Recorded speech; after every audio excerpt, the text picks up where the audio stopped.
Drying filament. It's easily the most boring part of the 3D printing hobby. Yet, if you want to get the absolute best out of your prints, or if you're trying to tame harder to print materials like TPU, it's a necessary means to an end.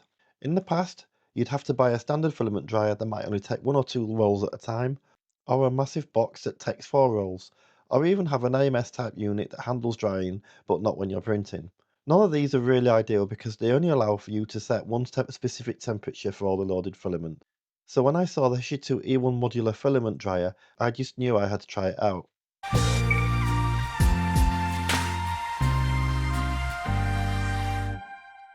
So a big thanks to Chitu Systems for sending this over to the channel. As always, they have no say in this video, and I'll tell you exactly what I like and what I don't like. The biggest clue as to what makes this special is right there in the name, modular. Yes, I know the polydryer modular system exists, but that only handles one box at a time. What caught my eye with the E1 is that it dries up to four rolls simultaneously, two in each modular box. And as they are independent boxes, you can set them to completely different temperatures and durations, which is nice. Not only that, you can easily pull off just one box to use the filaments inside, and then drop another empty box right onto base to keep drying more filament. Chitu sells additional storage boxes separately, which means there's really no limit to how many you could have other than your budget. That brings me on to the price. At the time of filming, it costs about £100 or $140 for the dry module and two dry boxes. An additional storage box costs around another £30 or $39. The only limit to an amount of expansion is your budget.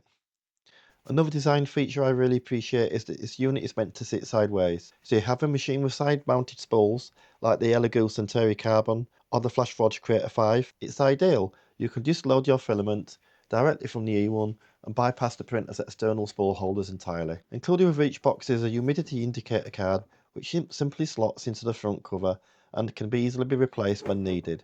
Inside there's also space for desiccant pouches. Just pull out the roller assembly underneath to access the compartment. Underneath each storage box is a magnetic cover plate which clips over the air outlets when the box is removed from the dry module, helping maintain the internal environment while in storage. For feeding your printer, the boxes feature built-in filament pass-throughs with rubber bungs to seal them when the box is being used purely for storage. You can simply run filament through these holes while printing, or even connect a PTFE tube directly to your printer. I haven't bothered doing that so far myself and not experienced any issues during use, just having the filament coming directly out. The overall design is functional and solid, and the plastics on the dry boxes do feel a little bit iffy in places. That said, it doesn't feel any worse than the cellular unit I've been using for the past few years.